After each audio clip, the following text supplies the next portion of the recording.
Vamos a empezar a estudiar vamos a empezar a estudiar, vamos a empezar a comprender un poquito.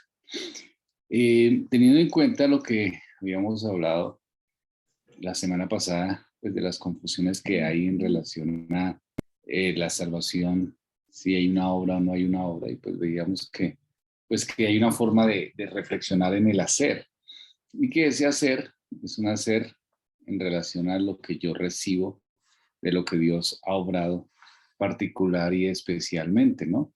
Que eso es lo que veíamos hace 8 días y que era importante como tenerlo en claro, porque a veces uno no tiene ciertas cosas en claro y uno termina pues equivocado en el momento de la predicación del Evangelio, ¿no? Ahora, es importante que podamos entender exactamente qué queremos decir cuando les decimos a las personas con ser salvo, porque a veces hay confusión cuando nos acercamos a las personas y les decimos es que debe ser salvo. Entonces la persona, pero ¿ser salvo de qué? ¿A qué se refiere con ser salvo? Ser salvo de una mala situación familiar, ser salvo de una mala situación económica, ser salvo de las diferentes circunstancias de la vida. Entonces era como esa situación de, bueno, ser salvo, pero ¿de qué soy salvo? ¿A qué se refiere cuando usted dice ser salvo? Ahora, a los que están escuchando, los hermanos que estamos aquí reunidos virtualmente, yo supongo que, pues, que todos somos salvos, pero no necesariamente es así. Puede haber personas que no tengan clara su salvación o de lo que los salvó el Señor. Este término de ser salvos es importante que lo tengamos en cuenta. Vamos a Hechos, capítulo 20, versículo 21. Hechos 20:21. Testificando a judíos y a gentiles acerca del arrepentimiento para con Dios y de la fe en nuestro Señor Jesucristo. Aquí hay una razón especial, particular, importante que pide el Evangelio. Arrepentimiento y fe, ¿cierto? Fe y arrepentimiento. Para ser salvo necesito fe y arrepentimiento. Me está pidiendo las Escrituras fe y arrepentimiento. Ya explicamos la semana anterior las implicaciones del hacer. Entonces, fe y arrepentimiento para ser salvo. Pero ¿qué significa cuando hablo de ser salvo? Eso es lo que a veces nos cuesta como entender y a las personas les cuesta como también entender y a veces no es fácil o a veces no lo entendemos con toda la claridad y no lo explicamos con facilidad. Cuando las personas también en esa situación dicen, bueno, ¿de qué vamos a ser salvos? ¿Salvos de qué? Ahora, ser salvo, esta palabra, o estas palabras, mejor, son usadas constantemente en el Nuevo Testamento. Más o menos, de diferente forma verbal, se utiliza más o menos 106 veces para utilizar esto de ser salvo. Ahora, hay una distinción, eso sí es verdad, en lo que quiere decir las escrituras y tenemos que entender el contexto cuando llegamos y pensamos o leemos la parte que dice ser salvo. ¿Cómo se utiliza el ser salvo en el Nuevo Testamento? ¿Cómo se utiliza y en qué momento está o cuál es la forma en que lo manifiestan las escrituras? Hay tipos de salvación que son diferentes. Por ejemplo, las escrituras hablan de salvación en algunos momentos para referirse a la enfermedad. O sea, se salva de una enfermedad. O tal vez también se utiliza para mencionar se salva de la muerte, ¿no?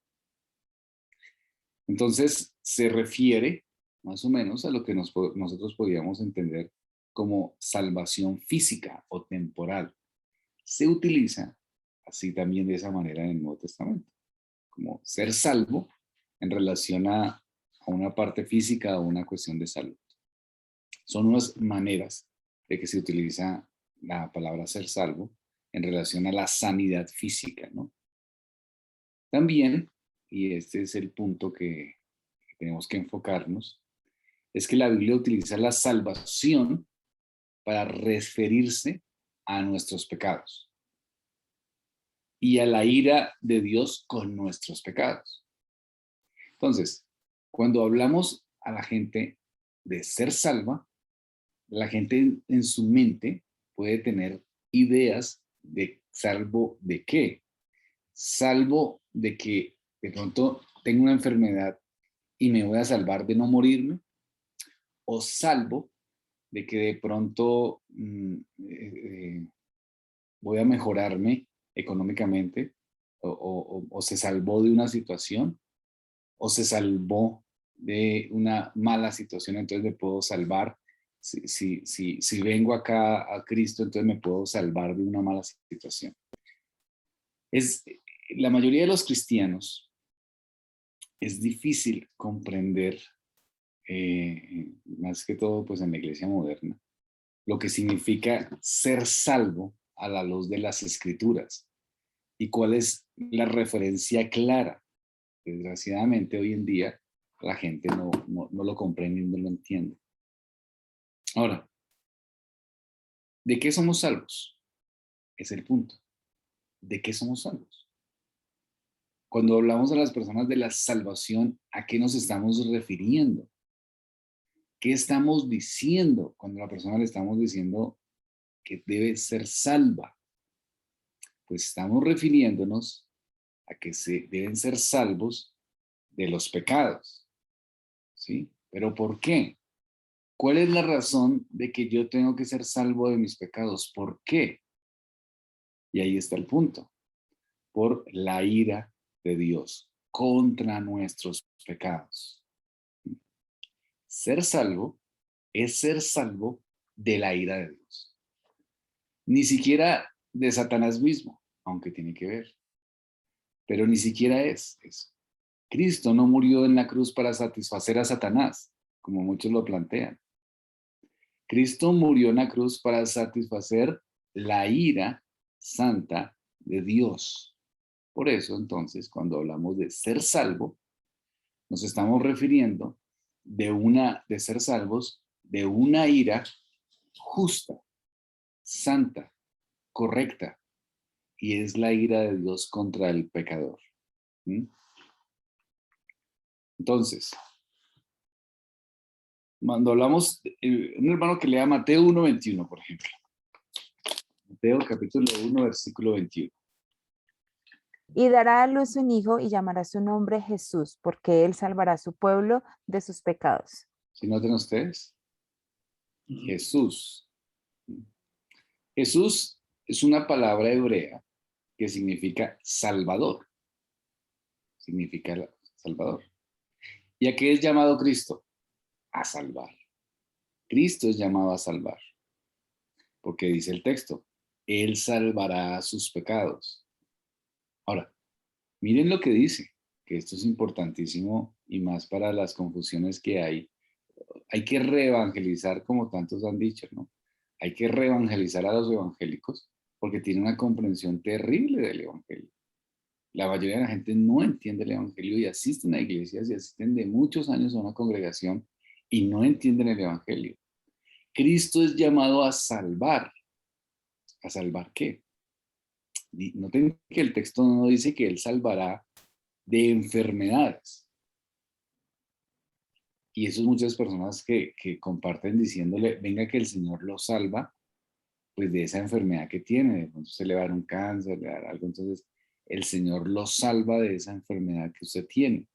Tampoco es que la Biblia diga que lo va a salvar de una enfermedad física o inclusive de la muerte. Tampoco dice que lo va a salvar, o sea, que uno no va a morir físicamente, si no me entender, o sea, no dice que uno va a morir físicamente, y hay muchas personas que se atreven a decir eso, que no vamos a morir físicamente. O sea, es una cosa absolutamente absurda, ¿no? ¿Qué dice entonces el texto? Dice que Él salvará a su pueblo de sus pecados. Él salvará a su pueblo de sus pecados. Ese es el punto.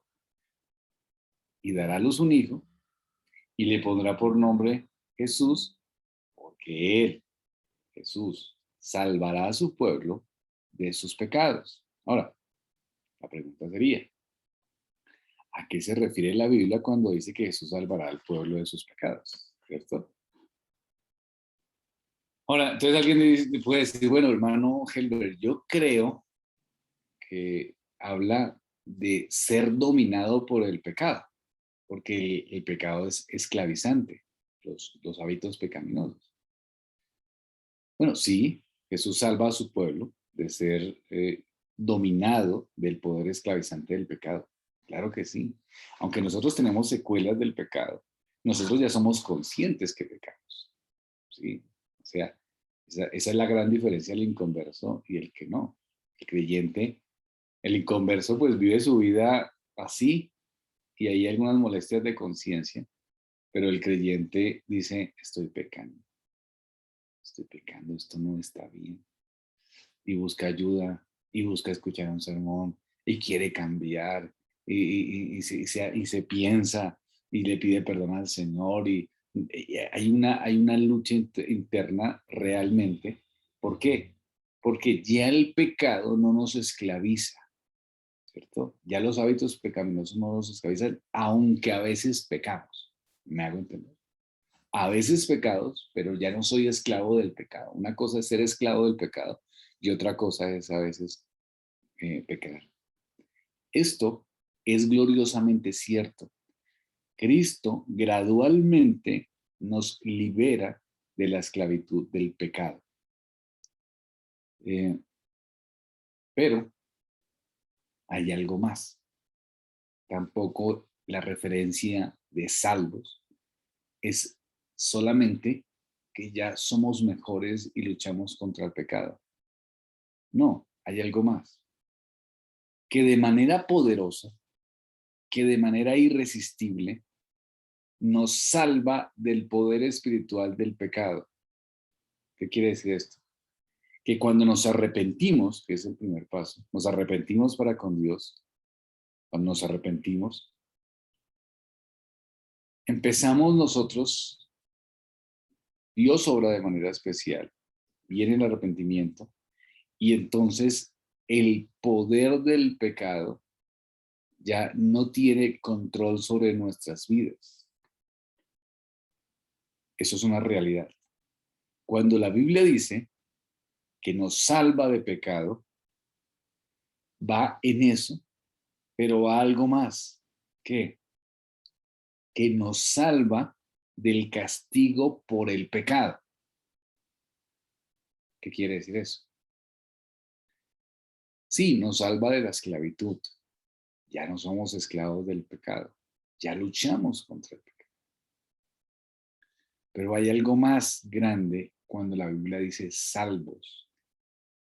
Y cuando dice salvos, es que somos, ojo a esto, queridos hermanos, salvos de la ira de Dios con nuestros pecados. Dios, como dice el salmista, está airado contra el impío por sus pecados. Dios, que es absolutamente santo, absolutamente bueno, nosotros le ofendimos. Viene entonces la ira de Dios y todos nacemos bajo la ira de Dios contra nuestros pecados. Entonces, el peor y más básico mal que nuestro pecado crea es la ira de Dios contra nosotros. De eso somos salvos. No somos salvos de Satanás. No somos salvos simplemente de una mala situación. No somos salvos de una mala vida aquí en la tierra si seguimos haciendo el mal. No somos salvos de tener una buena moralidad o para ser buenas personas o vernos chévere ante los demás o pertenecer a la iglesia, porque la iglesia es un sitio pues para gente bien. No, cuando la Biblia dice somos salvos, es que somos salvos de la ira de Dios, porque es el mayor mal del pecado, que la ira de Dios está contra nosotros. El mundo de los pecadores ha sido amenazado con la ira de Dios. Y solo a través de la salvación por medio de Cristo somos liberados de esa ira. Todos nacemos bajo condenación, bajo la ira de Dios, porque Dios es un Dios santo. Y como Dios es un Dios santo y nosotros somos pecadores, tiene Dios una ira santa y una ira justa. Y su ira justa es entonces, ¿para quiénes? Para aquellos que no han venido a Cristo. ¿Salvos de qué? Pues de la ira de Dios. De la ira de Dios. Vamos a mirar Romanos capítulo 5, versículos 9 y 10. Alguien que por favor lo lea. Romanos capítulo 5, versículos 9 y 10.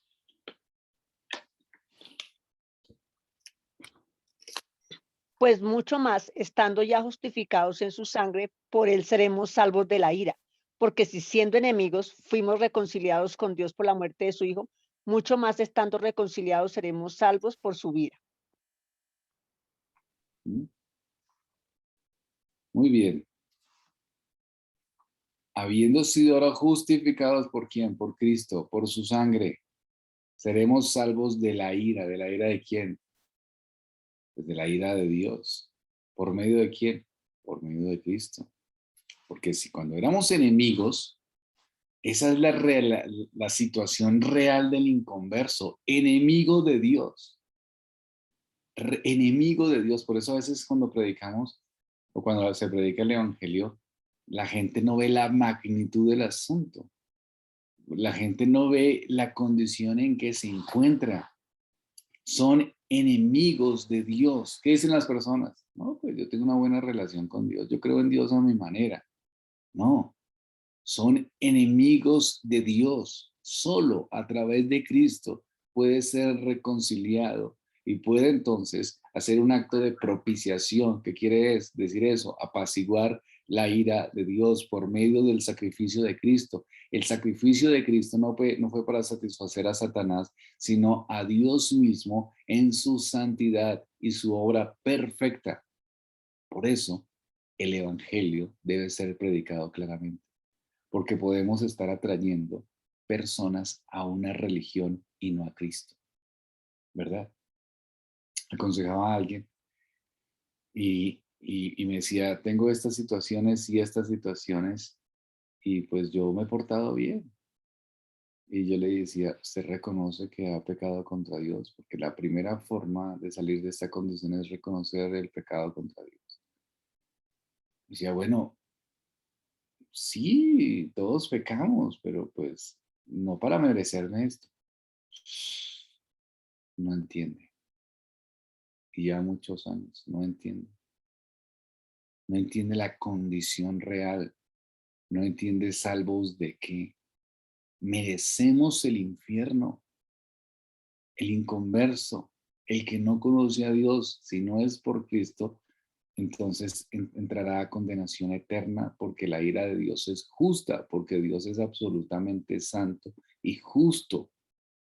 Si no se entiende de la manera correcta, entonces estaremos atrayendo personas a una religión y no a la salvación en Cristo. Si las personas están viendo que vienen a una congregación para tener una mejoría de vida, entonces están viendo otra cosa, no están viendo el evangelio. Eso lo ofrece un budista. Ustedes miran los países asiáticos como son de éticos, ¿no? Usted mira en Corea del Norte y la ética que se emplea en Corea del Norte es impresionante. El concepto familiar y el Corea del Sur, perdón, el concepto familiar y todo es increíble. Yo tuve la oportunidad de convivir con un coreano misionero y los parámetros éticos generales son impresionantes. Su cultura es impresionantemente ética. Para mejorar la vida, yo puedo utilizar el budismo. El evangelio no es para mejorar la vida, es para salvarnos de la ira santa y justa de Dios. Si no comprendo esto, simplemente estoy pasando a a una religión, para que me digan qué tengo que hacer. Dígame qué hago. ¿Cómo hago para mejorar? No, pórtese bien, trate bien a su mamá, trate bien a su esposa, a sus hijos. Ah, gracias. Dale ayuda a los pobres, aporte a la iglesia. Aquí están las reglas y los parámetros para que usted trate cuidado, no compre si dispara piratas, sea juicioso. O sea, hay muchas cosas éticas que la gente quisiera escuchar y que se pueden dar dentro de un ambiente eclesiástico, religioso y que muchas tienen pues mucho sentido y mucho valor, ¿sí? Pero aquí realmente, hermanos, es que somos salvos de la ira de Dios. Todos nacemos, hasta nuestros hijos, bebés, lo que ustedes quieran ver, tiernos, juguetones, están bajo la ira de Dios y no se arrepienten. Esa es la condición natural. No es que les falte una cosita, que las personas se portan bien y son juiciosas y les falta una cosita que se llama el evangelio. No, están bajo la ira de Dios. Todos, así se porte alguien bien. Así haga buenas cosas, así sea un buen hijo, o sea un buen esposo o buena esposa. Pero si no ha venido a través de Cristo, está bajo la ira de Dios y necesita el arrepentimiento. Eso es el evangelio, eso es atraer personas a Cristo y no a una religión. Y hoy en día, lo que se está trayendo de personas es esa religiosidad. Y por eso es que no vemos, pues vemos iglesias conformadas por muchas personas, pero no cambiadas realmente en el corazón, porque sienten de alguna manera que Dios les debe algo por estar ahí. Sienten de alguna manera que son especiales y que Dios les debe algo así. Pero la realidad es que somos pecadores, miserables, que necesitamos eso. Y la gente tiene que comprender la condición en que se encuentra, que están fuera de la voluntad de Dios, que no están en comunión con Dios. Primera de Tesalonicenses, capítulo 5, versículo 9.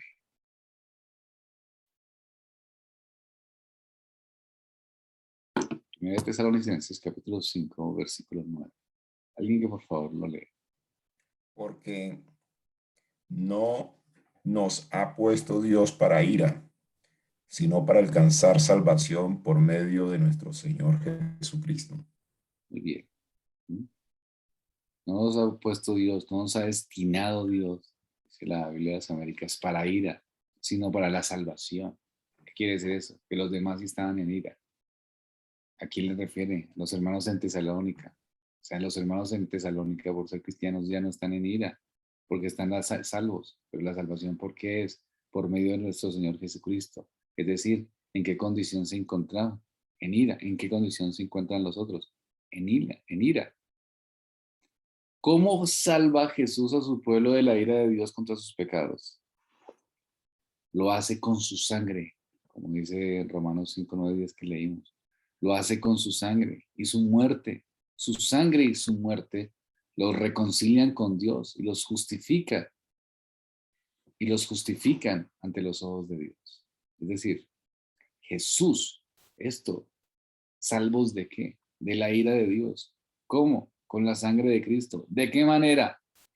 Jesús sufre en su lugar la ira que sus pecados merecían. Cuando el Señor Jesucristo estaba en la cruz del Calvario, no es en vano cuando clama al Señor y dice que el Padre lo ha abandonado. toda la ira santa, justa, perfecta de Dios Todopoderoso fue sobre Jesucristo. Era una ira merecida, no en la persona de Cristo, sino a lo que Él representaba, que era nuestros pecados. ¿Por qué? Porque Él es el portador, sustituto de la maldición. Entonces, la ira de Dios hacia los pecadores es apaciguada, es aplacada, es calmada. ¿Por qué? Por Cristo Jesús, que llevó todo el golpe, que llevó todo el sacrificio y que llevó todo entonces en su cuerpo y en su vida. Así que son salvos de la ira y se representa sin culpa y se representa positivamente, nos representamos positivamente como justos ante el tribunal del Señor. ¿Por qué? Porque Cristo entonces llevó toda la ira de Dios en él mismo, haciendo una obra de apaciguamiento y de cumplimiento del sacrificio perfecto. Entonces, ¿de qué somos salvos? De la ira de Dios.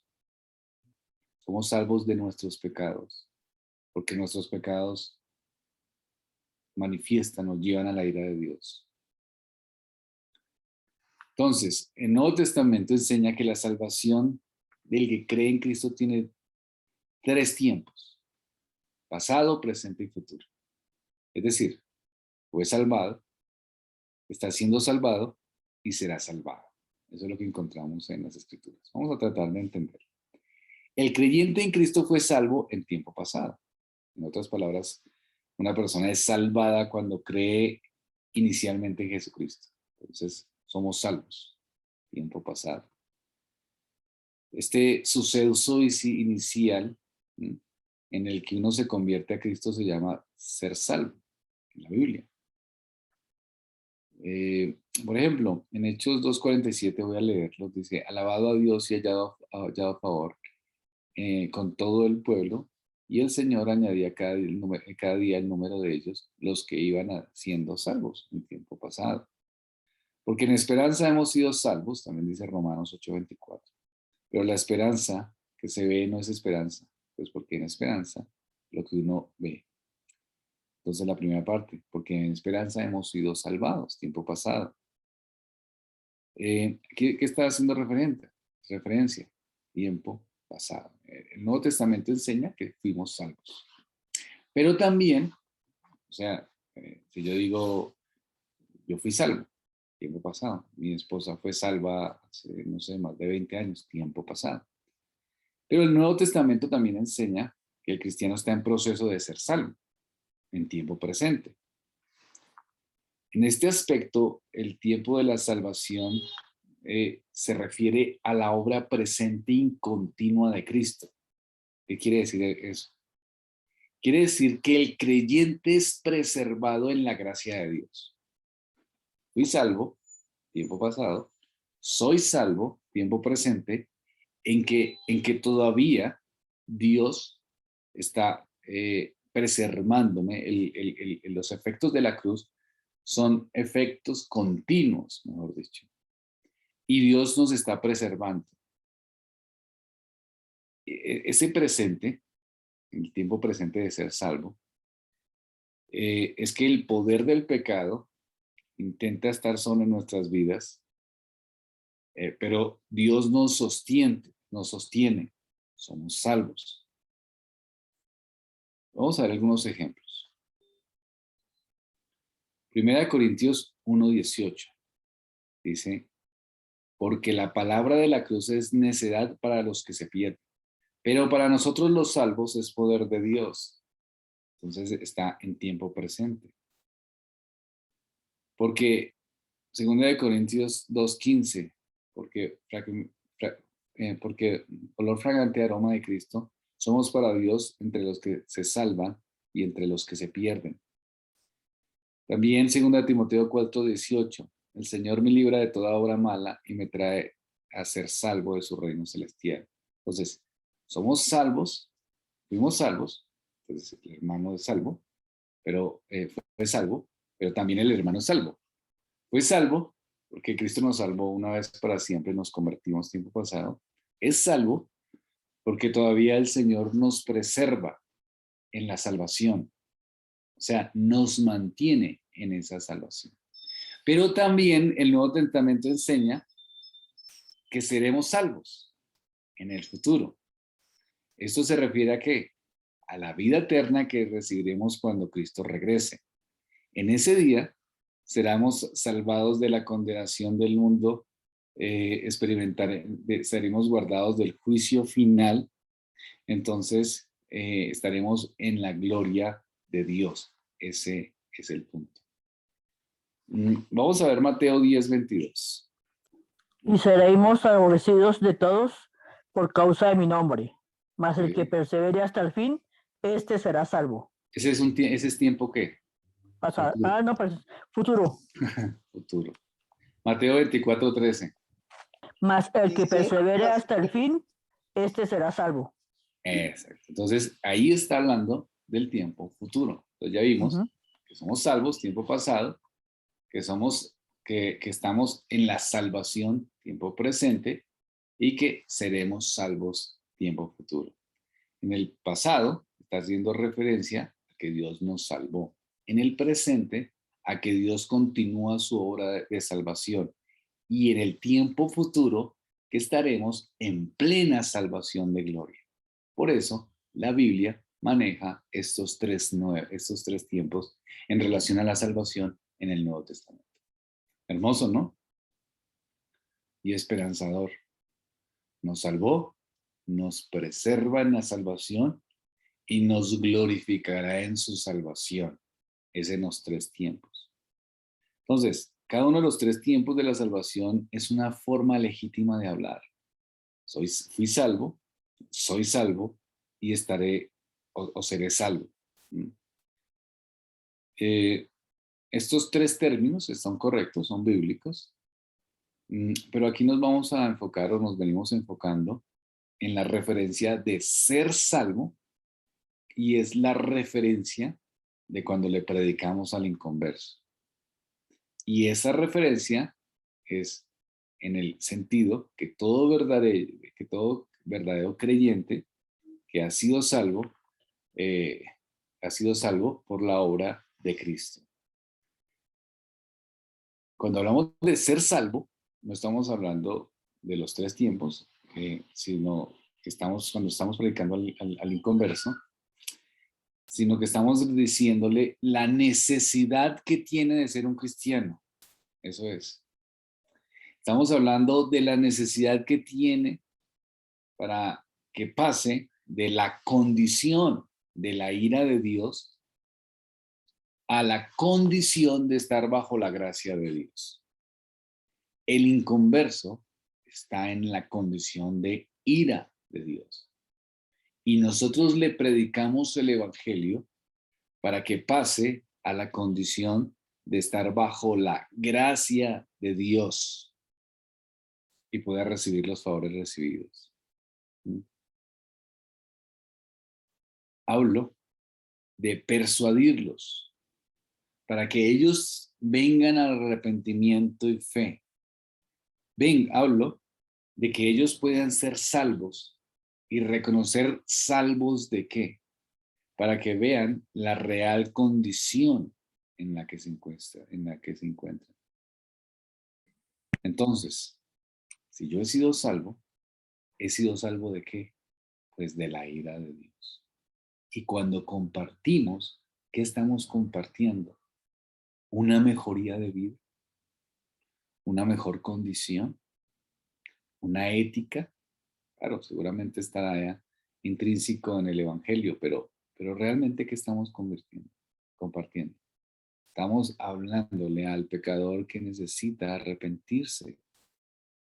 Pero para eso es necesario que el que evangeliza entienda el evangelio. Porque hoy en día los que evangelizan no entienden el evangelio. Como no entienden el evangelio, pues no saben si siquiera son salvos, ¿no? Yo creo que yo prediqué muchas cosas equivocadas. Yo creo que mandé más de uno al infierno, diciéndole cosas equivocadas, diciéndole, por ejemplo, haga esta oración y ya salvo, y se fue confiado en mis palabras y lo mandé al infierno, porque no dije lo correcto, no le enseñé lo correcto. Pude decirle a alguien también, mire, si usted tiene esta necesidad, venga a nuestra congregación. Bueno, pues no la nuestra, porque pues ya obviamente ya entendía el evangelio cuando estaba en la iglesia, o cuando yo asistía a una iglesia. Decirle a las personas, vengan a esta iglesia o a XY iglesia y venga y mire, somos una alternativa diferente, somos algo especial, somos una alternativa diferente. Usted es especial para Dios, dele la oportunidad al Señor, y verá usted que las cosas van a mejorar y su vida va a mejorar. Eh, y las personas pues seguramente irían o asistirían a congregaciones y en su mente pensarían que eso es la salvación. Un evangelista que no entienda el evangelio pues lleva a las personas al infierno. Y eso es lo que muchas personas hacen hoy en día. Llevan personas al infierno diciendo que los llevan para el cielo. ¿Cuántas personas no entienden, no entienden el evangelio y lo predican y lo hablan, su entendimiento, lo que ellos creen, y están llevando a la gente a cosas que no son ciertas? El evangelista tiene que saber si es salvo, ¿no? Y si es salvo, ¿de qué? A veces, como estábamos hablando, pues las personas necesitan ser evangelizadas, ¿no? Porque no entienden, pero las personas tienen que entender lo que es el arrepentimiento para con Dios y la fe en nuestro Señor Jesucristo como nuestro versículo base de Hechos 20. Entonces, yo puedo aplicar erróneamente palabras, malinterpretar y decir cosas que no son correctas para atraer a personas a una congregación y no predicarles el evangelio. Y si no les predico el evangelio, los estoy llevando a la perdición, los estoy llevando al engaño. El evangelio es salvarlos, que sean salvos. Necesitan fe y arrepentimiento. Pero salvarlos ¿de qué? De la ira de Dios. Esto no es atractivo. Esto no es atractivo, hermanos. Esto no lo es. Esto es una realidad. Pero es el evangelio. Y muchas personas a mí me lo han dicho. No, yo no estoy de acuerdo. Eso es como muy cruel. ¿Cómo Dios puede estar airado con el pecador? Y lo está. Lo está. Porque Él es absolutamente santo y justo. No puede ser injusto de no estar airado contra el pecador. Está airado. Tiene un amor creacional, claro, y en ese amor es que estamos todavía predicando el evangelio. Pero las personas necesitan venir a Cristo, arrepentirse de sus pecados, reconocer la condición en que se encuentran, y entonces encontrarán la esperanza de salvación.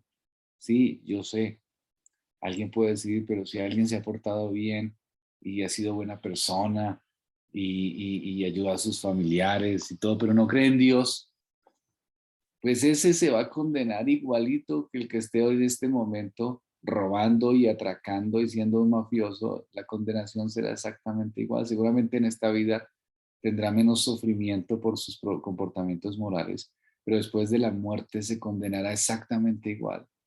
Pero también, si ha sido un hombre que ha obrado mal, pero si está en la cruz del Calvario como el ladrón en la cruz, que se arrepiente, pues encontrará la salvación, porque ese es Dios obrando, y Dios hace un acto de justificación, de apaciguar la ira santa de Dios. No se trata tampoco de Satanás, aunque creemos en su existencia, creemos en su poder, creemos en el dominio que tiene sobre el mundo caído en el que vivimos, pero la obra de redención no es para satisfacer a Satanás, es para satisfacer a Dios, al Santo de Israel. Oremos. Padre de los cielos, gracias porque has sido benevolente, has sido misericordioso, Señor. Nos ayudas en todo tiempo y nos guías. Fortalece nuestros corazones y ayúdanos y guíanos a toda verdad. Gracias por tu evangelio. que es poderoso para salvar. Señor, gracias porque nos consuela, Señor, y nos da esperanza de vida. Ayúdanos a ser vivificados en esa gracia, Señor.